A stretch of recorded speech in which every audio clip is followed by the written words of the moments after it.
Hello friends, my name is Nitish, and in this session I am going to tell you how to restore your deleted repository from the GitHub. The steps are very simple. I In this video I am going to perform all these steps to recover it. First of all, you have to click it on your profile pic on the top right section here, and you can easily see there is a settings tab. So you just have to click it here.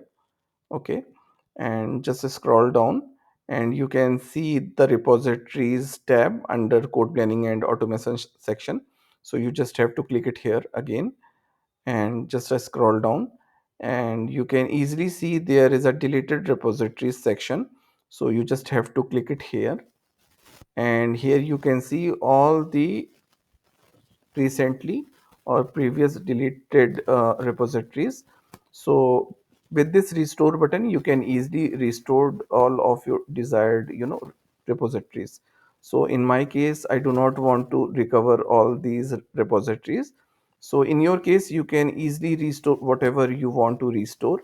So yes, so after restore it, after hit this restore button, you can easily see your restored repository in the repositories section on your home page.